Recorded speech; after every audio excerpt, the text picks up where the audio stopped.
Wages and prices often play leapfrog. One jumps up, then the other, which means a steady rise in our cost of living.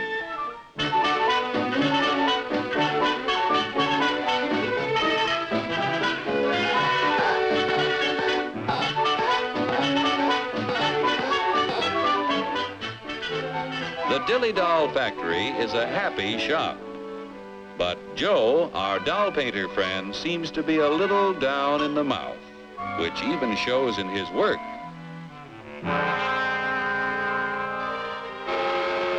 Joe is pretty discouraged because the high cost of living makes it harder and harder to make ends meet. Hiya, Joe, old boy. Hello. Better look in that envelope. Wow, a raise! And just in time to buy the kid a birthday present. What'll I get? Let's see. A dress? Bicycle? Roller skates? Shoes? A book? A doll? A doll!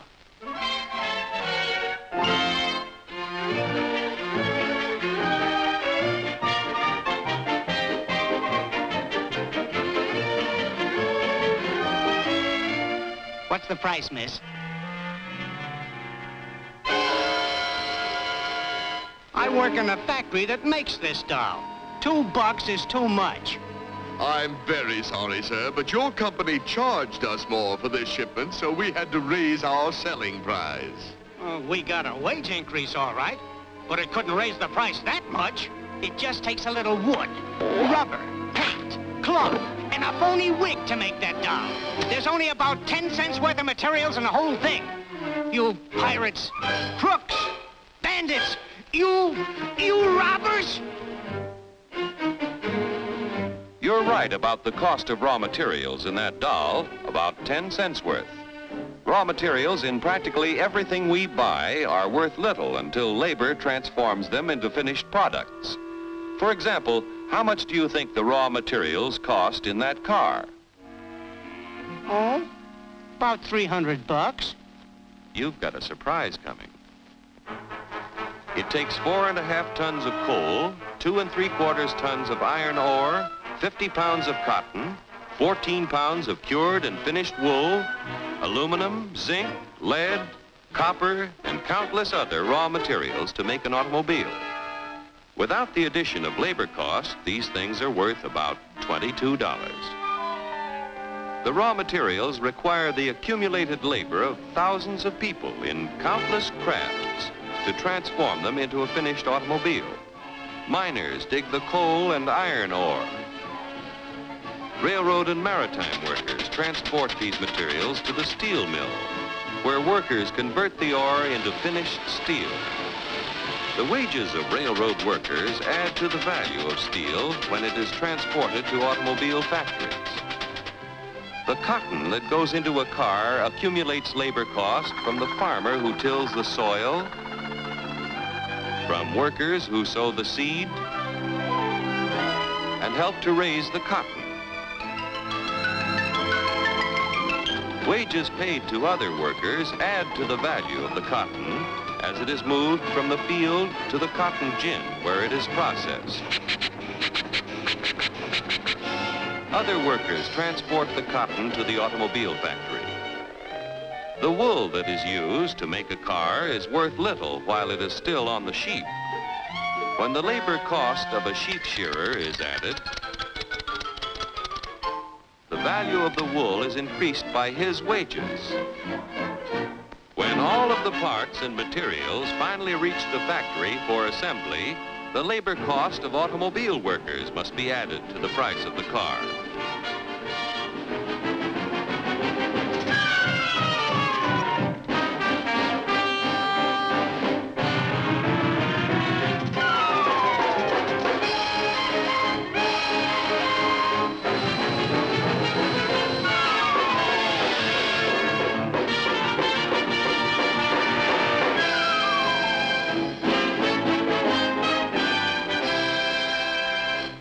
In the $1,500 automobile, direct and indirect labor costs add up to approximately $1,200, or over 80% of the selling price. That's before taxes. And what happens to the other 20% or $300?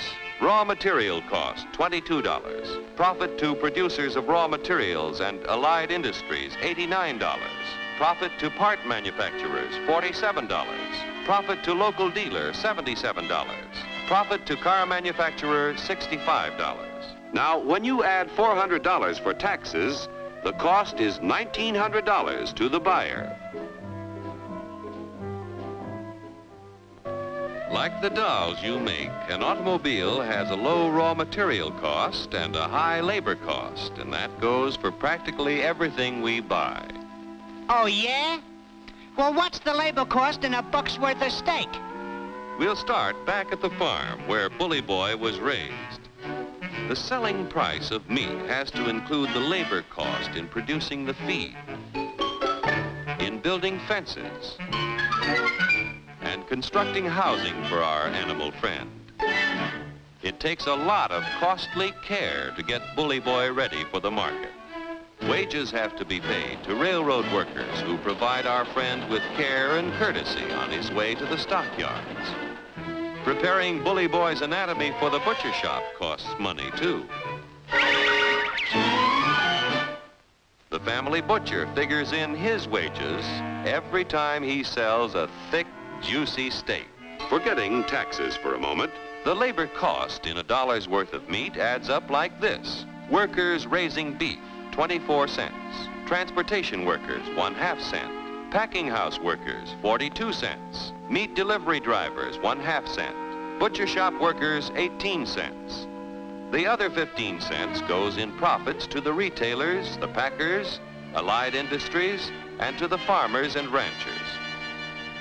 Most of the things we buy accumulate direct and indirect labor costs that add up to 85% of the selling price before taxes are added. Generally speaking, a wage raise means a corresponding rise in prices, unless productivity is increased proportionately. What do you want, a guy with 4 arms? 4 arms?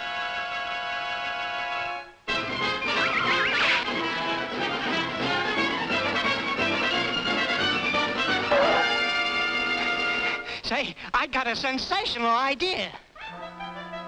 To expand productivity, labor and management must work together to develop new ideas and techniques.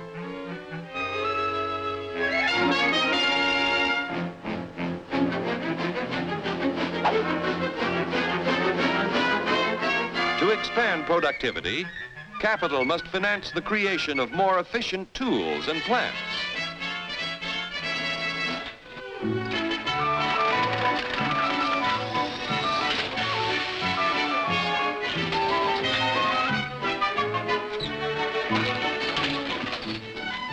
The production of more and better goods at lower costs means that when you get a wage raise, it's a real raise. A raise? A raise!